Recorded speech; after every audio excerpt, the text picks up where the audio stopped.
मैं पंकज पांडे, देख रहे हैं आप न्यूज़ 11 भारत और हाजिर प्राइम न्यूज एट 7 PM लेकर। तो बढ़ते हेडलाइंस के बाद खबरों की ओर और सबसे पहले बात कर लेते हैं एक बड़ी खबर की जो है राज्यसभा चुनाव से जुड़ी हुई। तो राज्यसभा चुनाव की तारीखों की घोषणा हो गई है। झारखंड की 2 सीटों के लिए 10 जून को वोटिंग होगी।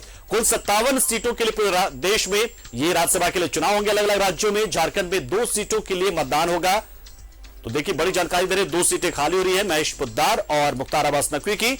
और अब 2 सीटों पर कांटे की टक्कर होगी, क्योंकि इस वक्त सत्ता पक्ष में जेएमएम, कांग्रेस और आरजेडी है।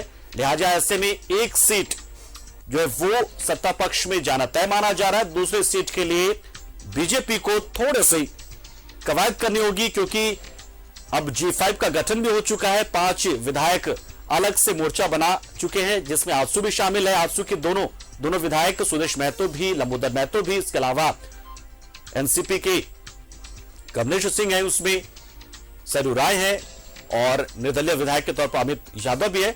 तो कुल मिलाकर बीजेपी के लिए थोड़ी सी मुश्किलें यहां पर होती नजर आ रही, क्योंकि 28 वोट चाहिए होंगे, जो प्राथमिक वोट चाहिए होंगे, जबकि बीजेपी के में बाबूलाल मरांडी को मिलाकर 26 विधानसभा सदस्य हो रहे हैं। वहीं अगर सत्ता पक्ष की बात करें तो कुल 49 विधानसभा सदस्य उनके पास, यानी कि विधायक थे, इसमें से एक बंधु तिरके निकल गए, तो 48 फिर भी उनके पास है। यानी कि हालांकि एक जो जीत है वो ये कि आरजेडी, जेएमएम और कांग्रेस के बीच में से वो सीट किसके खाते में जाती है, जो एक सीट राज्यसभा की वो किसके पास जाती है, ये भी देखना दिलचस्प होगा। तो ये तीनों पार्टियों को मिल बैठकर तय करना होगा।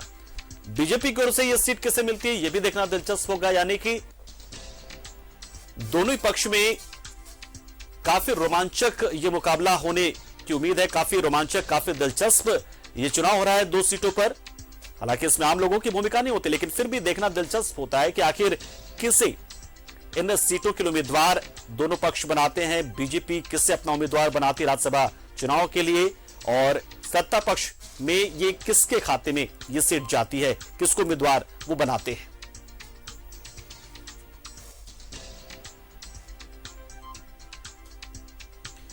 तो 24 मई को इस संबंध में अधिसूचना जारी हो जाएगी। फिर उसके बाद नामांकन की प्रक्रिया चलेगी, फिर नाम वापसी की प्रक्रिया चलेगी और 10 जून को वोट डाले जाएंगे इसमें, और 13 जून को इसमें नतीजे आ जाएंगे।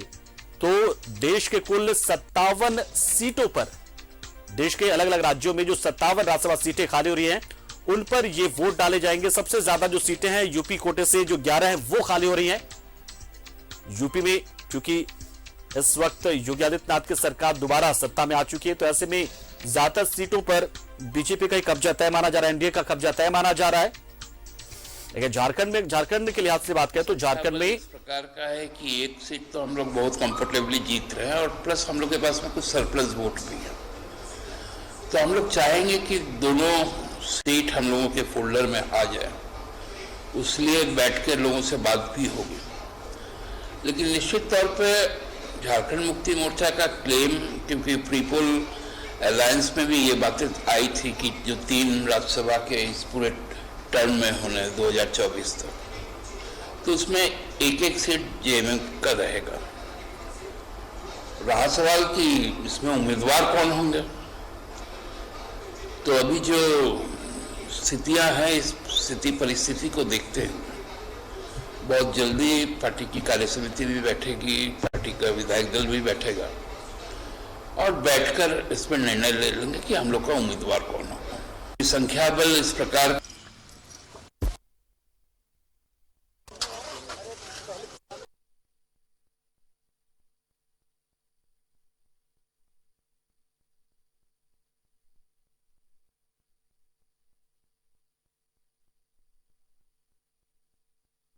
और कहा कि 2024 तक के जो टर्म में जो है जेएमएम को ही ये सीटें मिलनी चाहिए।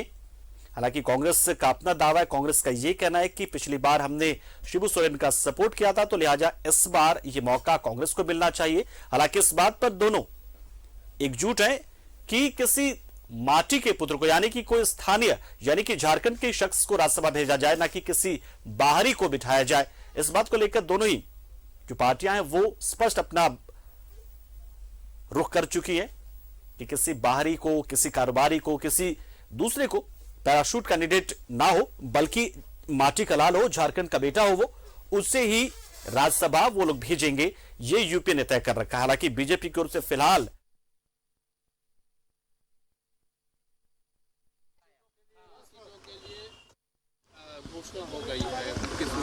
देखिए, चुनाव आयोग के द्वारा जो घोषणा की गई है राज्यसभा के लिए, उसको भारतीय जनता पार्टी स्वागत करती है। लोकतंत्र के मजबूत स्तंभ में एक राज्यसभा है, जहां उसको उच्च सदन कहा जाता है।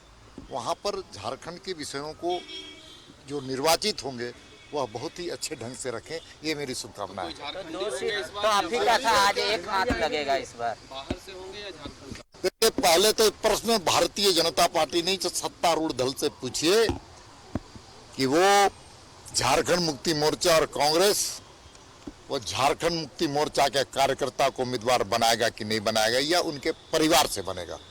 आप कांग्रेस से लोगों से पूछिए कि कांग्रेस के नेता, कांग्रेस का नेतृत्व भारतीय झारखंड के कांग्रेस के किसी कार्यकर्ता को बनाएंगे या दिल्ली से भेजे जाएंगे, ये सवाल उनका है। भारतीय जनता पार्टी का सवाल जहां है, भारतीय जनता पार्टी का कार्यकर्ता पिछले बार गया था और मेरा कोई परिवारवाद पर नहीं था, इसलिए मैं कह सकता हूं कि भारतीय जनता पार्टी का कोई कार्यकर्ता ही वहां पर राज्यसभा बनेगा। निश्चित तौर पर आप देखते जाइए, लेकिन हमारा केंद्रीय नेतृत्व और प्रदेश नेतृत्व दोनों मिलकर चीजों को तय करता है, लोकतांत्रिक तरीके से करता है। भारतीय जनता पार्टी के अंदर इनर डेमोक्रेसी है और ये पहचान है कि इनर डेमोक्रेसी के कारण हम केंद्र का नेतृत्व और राज्य का नेतृत्व मिलकर के फैसला लेते हैं। बहुत बहुत धन्यवाद।